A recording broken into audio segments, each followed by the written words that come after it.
Hi, I'm Lauren Bregitzer, Ableton certified trainer and associate professor at the University of Colorado, Denver, and I'm going to demonstrate how to create a mid-side encoder and decoder inside an audio effect rack inside of Ableton Live.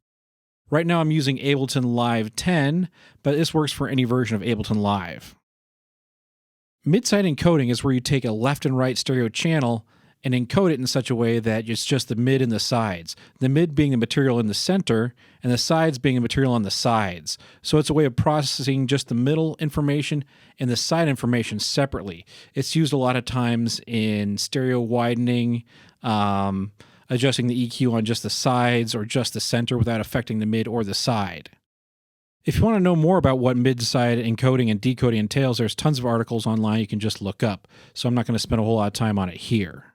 I'm going to demonstrate a bunch of things you can do with mid-side encoding and decoding, and these are just a few examples of what you can do, as well as create a mid-side encoder and decoder inside an Ableton Live audio effect rack.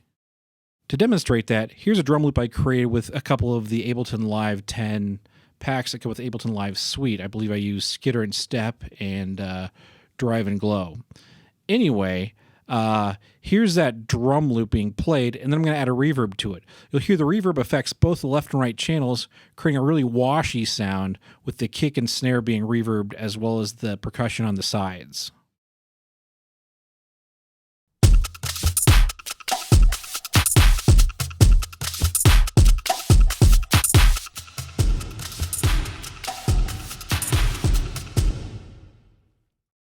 You'll hear that everything's washy. Now watch what happens when I apply that same reverb across just the sides. You'll hear that it applies the effect on the side percussion, but not on the kick and snare that are in the center.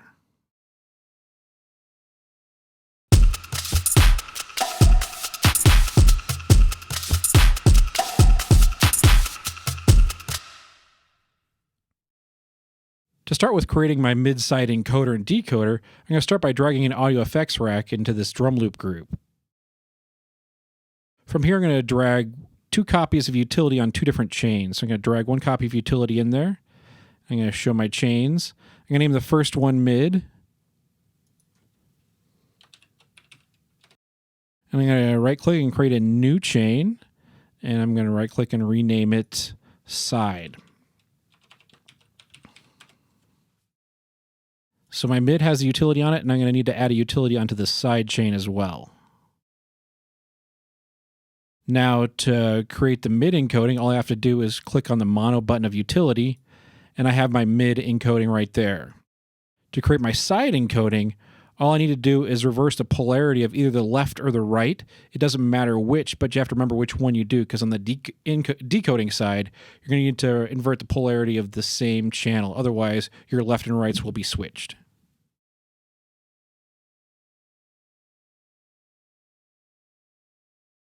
And then I'm going to click the mono button. So now I have a mid-side encoding. So mid is just the mono, and side is the polarity inverted on one side, again switched in mono.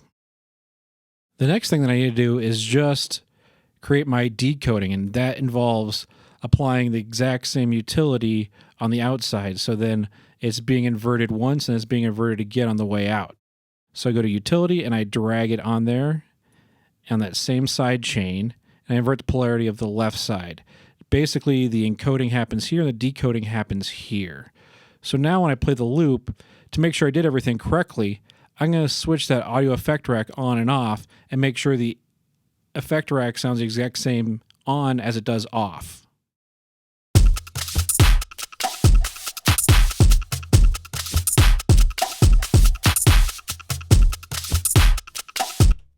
So far, so good.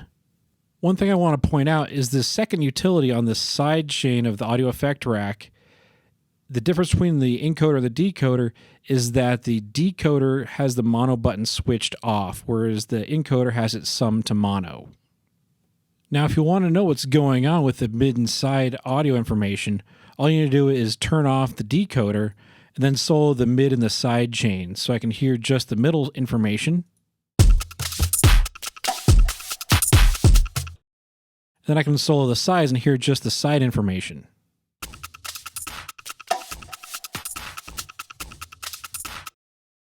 You hear in that side channel that there's hardly any kick drum and snare drum in there. It's all of the percussion information that's on the left and right sides. To give you a quick demonstration of what you can do with having the mid and side isolated, I'm going to drop the EQ8 across the side chain here. Not the side chain, but the side chain. So I'm going to drop that between the two utilities. And now I can boost and cut just the sides. Now this isn't specifically necessary to use the EQ this way because the EQ8 inside of Ableton Live allows you to go from a stereo mode to a mid-side mode. And this mid-side mode allows you to adjust the EQ of the mid and the side all internally within that same EQ8 device. But I'm just using this for demonstration purposes. So I'm going to go back to stereo mode, and then I'm going to play with the EQ, and you'll hear it affecting just the sides, and the kick and snare that are in the center remain unaffected.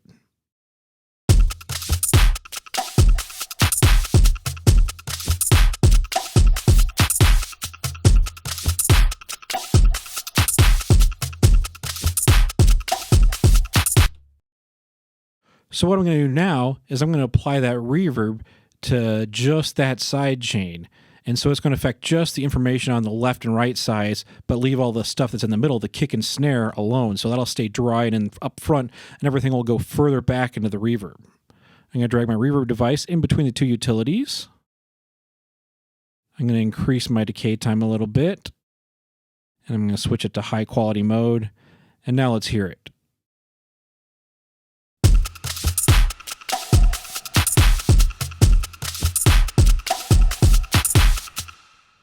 And now I'm going to play with the wet dry mix so you can hear it getting closer or further away.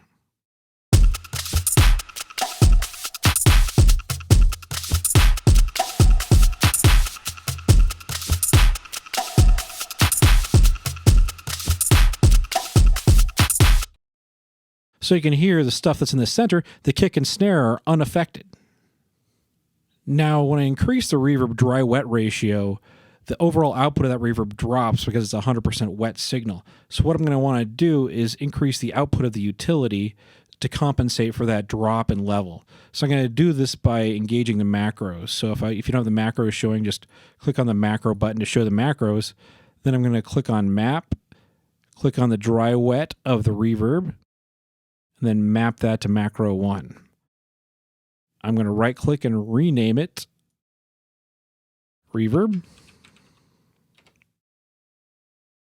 And then I'm going to right click on the output of the utility, and I'm going to map that to the reverb as well, so both those get affected with a single knob. So you can see when I increase the reverb, both the gain and the dry wet ratio increase at the same time. Now I'm going to want to narrow that range a bit, so I'm going to click on the map button. I'm going to go up here and I'm going to adjust the range of the gain to go from 0 at the lowest to plus 12 at the highest.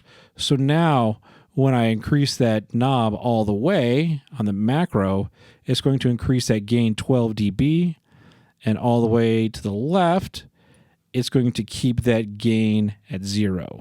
So now let's hear it.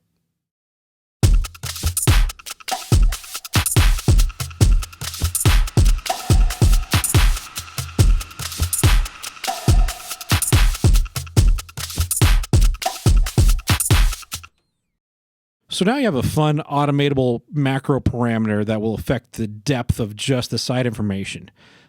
Now these are just a few examples of what you can use inside of a mid-side encoder inside of Ableton Live. There's a couple other things you might want to play with. I played with the simple delay and had some fun with that, as well as the filter delay. You can have a great amount of fun with that. So experiment and play with the automation. You do all kinds of crazy, great, fun things with this feature. If you enjoyed this video, click like and subscribe, and also in the description below, I'll include a couple of links where you can download these effects racks, one for Ableton Live 10 and one for Ableton Live 9. Thank you.